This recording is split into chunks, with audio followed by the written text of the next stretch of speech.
Welcome. Welcome to episode 1 of Trim Back Podcast. I feel really blessed to be in a position to be able to talk about my mental health experiences. It's been a long journey to get to the point to feel like I can share what I want to share. And I'm really lucky to have been in a position to be supported to get to the point where I can speak about these things. But like I said in the pilot, one of the things that I know for sure is that I'm not the only person feeling this stuff. Like, I'm not the only one out there dealing with depression, dealing with anxiety, dealing with addiction, dealing with trauma that has been going on for a long time. And there will be some things that I talk about that will be triggering. And some of that stuff can be really hard to hear. So this isn't a thing for everybody, but I do hope that being able to do this does help somebody. For the first episode, I wanted to talk about my experience of being diagnosed with depression and it becoming more real than just feeling a little bit sad or feeling a little bit upset, because this was a feeling that was lingering for a long time. Sort of started in June, July of 2020, and I think everyone was having a pretty hard time dealing with, lockdowns and the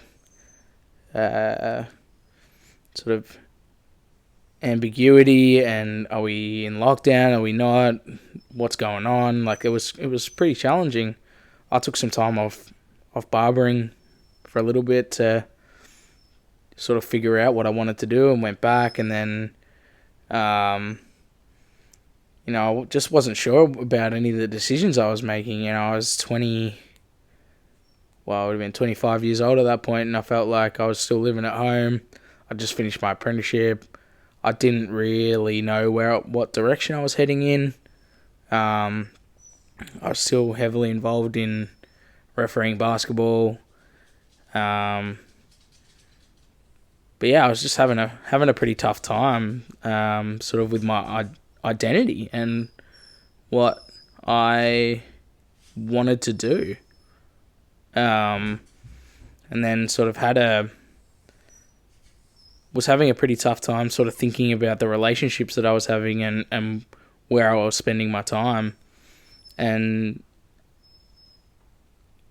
things sort of came to a head where I went into work one Wednesday, and I was about to start. I started at 9 o'clock.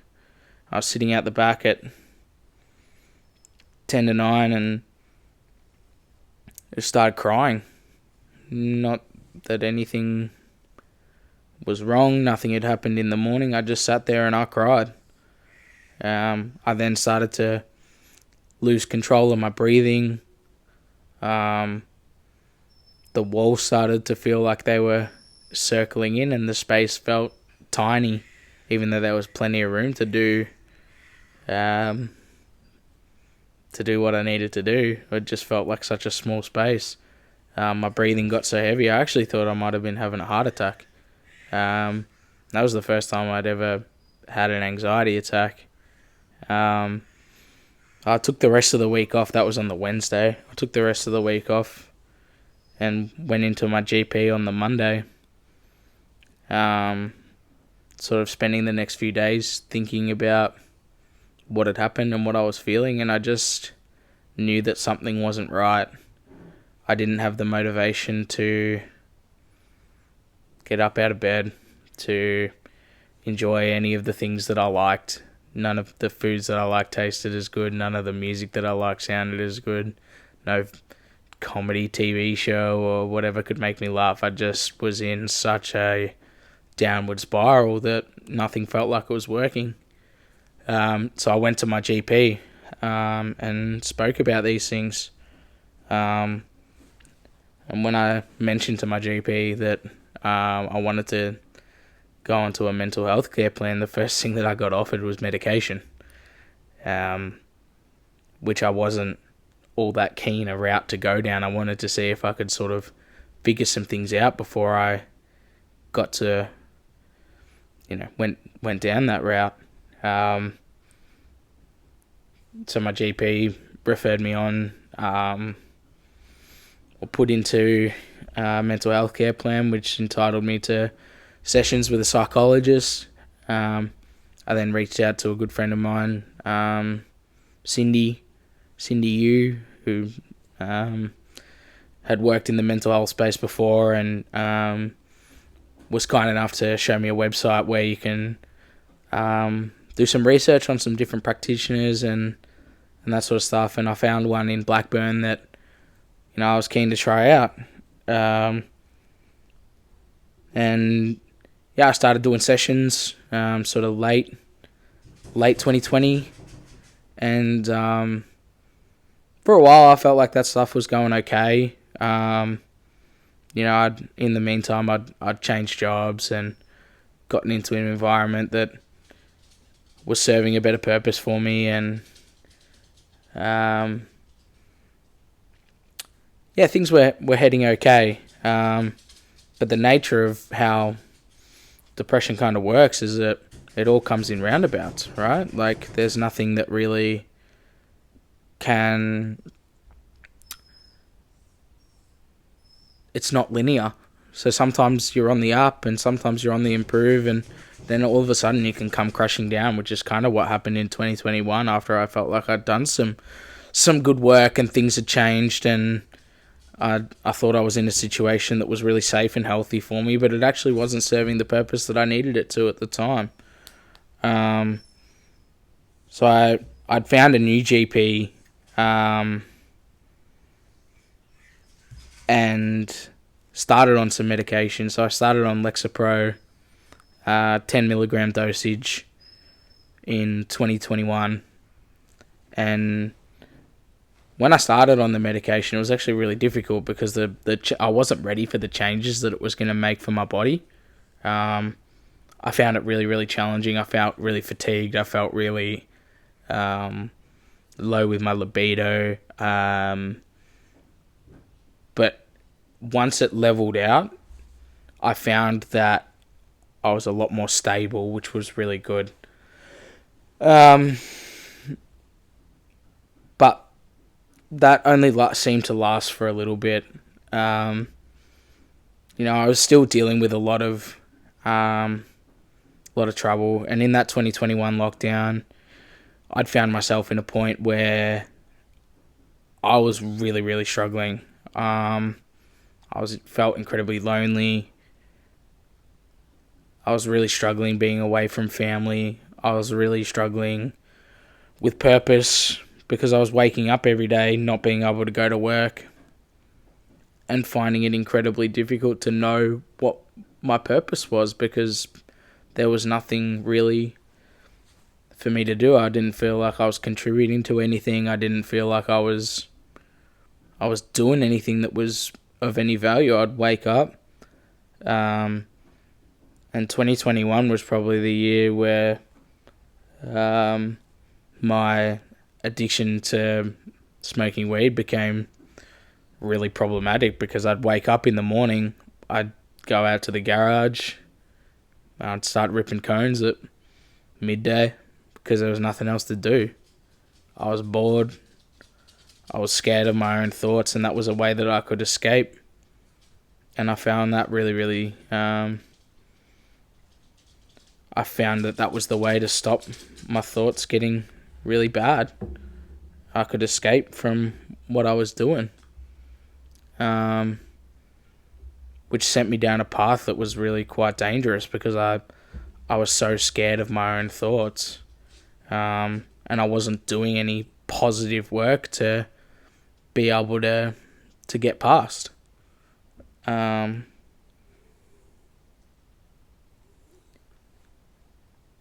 And and I felt like things were getting worse. I felt really worthless. I felt like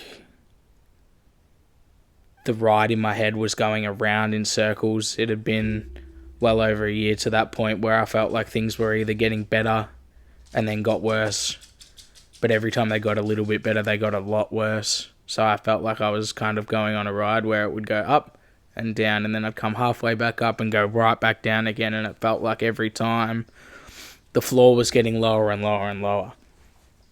And in 2021, things got to a point where I decided that I didn't want to live anymore. And I'd written a couple of notes, a couple of letters to my family, and I'd written them to my best mate, and I'd decided exactly how I was going to do it.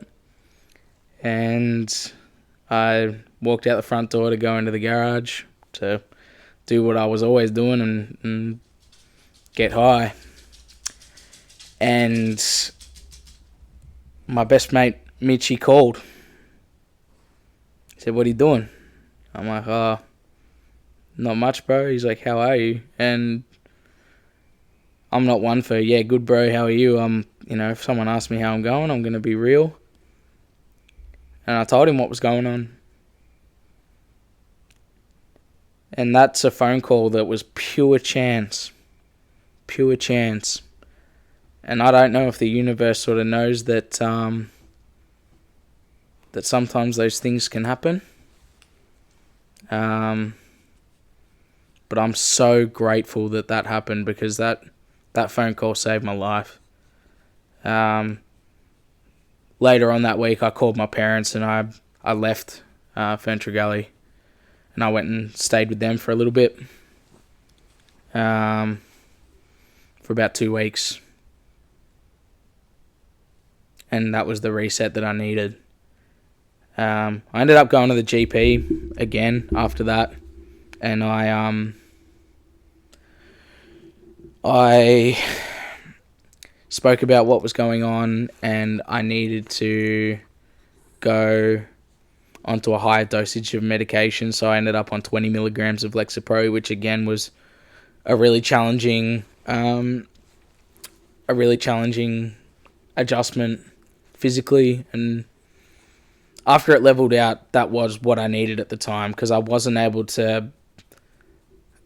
I wasn't on such a massive roller coaster. I was able to really steady out my feelings, and that was sort of the catalyst that I needed to start the improvements that I needed.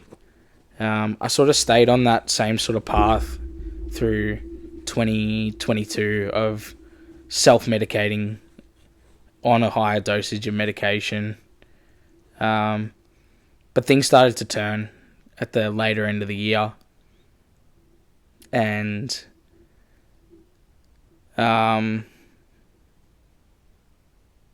sort of reached out to some people that I thought that I needed to deal with some things a little bit differently.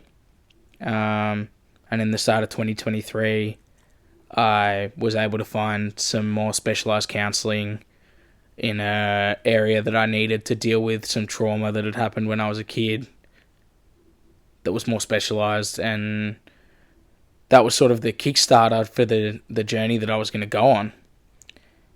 And then in 2023, I found myself in a really big crossroads of I was in about over $10,000 worth of personal debt. I had a drug problem. I had a drinking problem.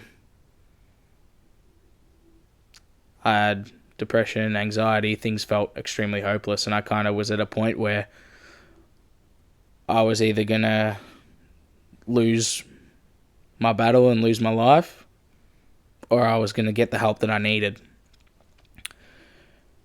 So I remember 2023, we went out for dinner for, I think it was for my sister Laura's birthday. I told my parents that I needed to talk to them. And we went back to their house and I told them everything. I told them the extent of my debt. I told them the extent of my drug problem. I told them the extent of the trauma. I told them everything. And we were all sitting there crying. And they helped me, which I am ever so grateful for. You know, my parents, Adrian and Jane, they are the most amazing people, and they accepted everything that I had to say, and they did not come down on me hard saying, why did you do this, why did you do that? They loved me, and they accepted that I'd made some mistakes, but they were accepting of everything that I was doing and put out the olive branch to be able to help me recover. At that point, I was in a relationship with my partner Natalie, and I really felt like that this was now the catalyst of getting my life together, turning things around, because I'd never seen a life past 30, and now I've found a partner. I found purpose. I could see a life past where I'd ever planned to live before. So at that point, I was on 20 milligrams of Lexapro. I was about to start my journey of counselling again, but in an area that was going to work better for me. I had sought the support of my family that I needed. And that was where my journey really started for recovery. And what I've found from that point is I've gotten sober, I've stopped self-medicating. I've now got things under control with drinking, and I've actually been sober for over a year now. I haven't smoked cannabis for over 18 months, and I haven't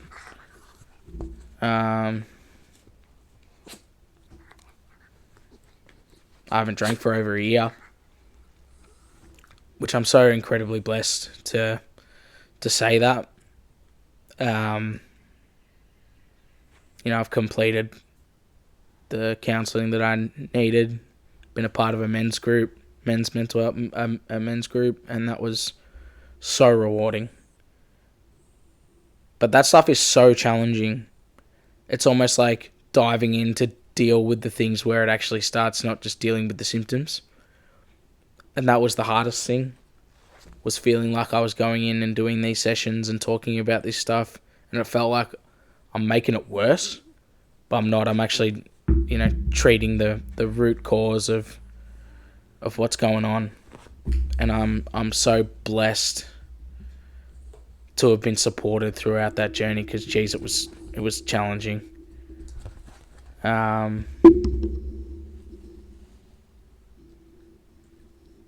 What I would say, like, through all my learnings, is that none of this stuff is ever straightforward. It's actually, it never really is. It comes and goes, and it comes in waves, and sometimes you don't really see it coming.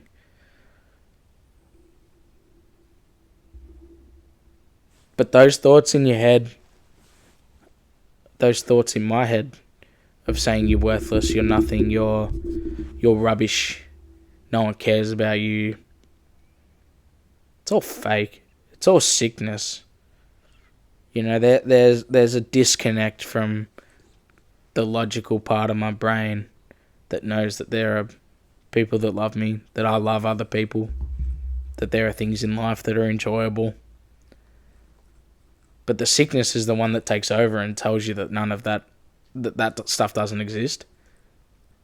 And that's the hardest thing, is when you feel like there's no hope. But that's what the counselling, psychologists do for you.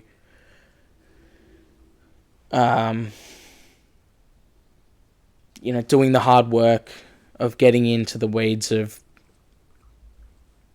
dealing with these things at the root cause, rather than dealing with the symptoms. Now that's probably the hardest part of doing it. But yeah, I'm proud to sit here and know that I've gotten past a lot of that stuff. I really try my hardest to feel like I'm a champion for survivors, because I feel like I'm surviving. I have a really good friend, Simon, who is always happy to say that he's willing to get in and fight the beast with me. And I remember sending him a text, and I told him that fighting depression is like, I'm never gonna win. It's never gonna be over. But every day that I wake up, I'm winning that day. The game's never going to be over until it's over for good. But every day that I wake up and I get my shoes on, I get dressed, get up, get dressed, have a shower, do all that stuff, go and function. That's a win. And I'm so incredibly proud to keep winning. That's probably the best part of what I do and what I'm doing, is to feel like I'm overcoming parts of it.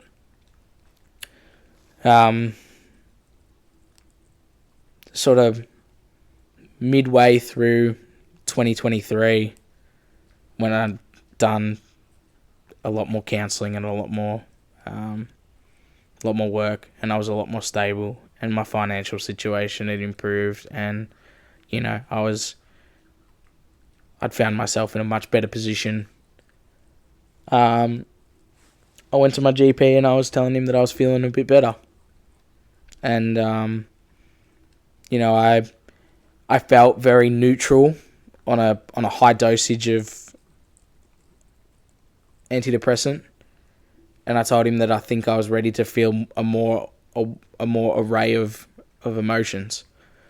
So we went from 20 milligrams of Lexapro onto another medication called fluoxetine, and I started to wean down off that very slowly. So I went from 20 milligrams to 15 over the space of about 3 months, and then went down again to 10 milligrams, which is what I've been on for well over a year now. And I think that that's been the right dosage for me. I went in with the goal of coming off it completely, but as I've sort of been living life and finding different things, I found that that's probably the right dosage for me. And yeah, like I said, I know that this is never really going to be over in terms of depression. But every day that I keep waking up is a win. And I hope that anyone else that's having feelings like that, you're winning, man. Every day you get up, you're winning. Anyone dealing with this, and unfortunately,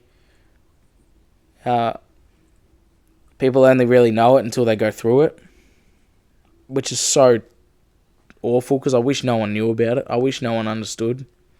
But there are a lot of people that understand. There are people that sit in my chair every week, getting a haircut, that are fighting this. And these are the kind of conversation starters that I want to have. I hope that through sort of telling this story and through the different methods that I've taken, that someone takes something from it. I'm really lucky to have had the support networks that I have.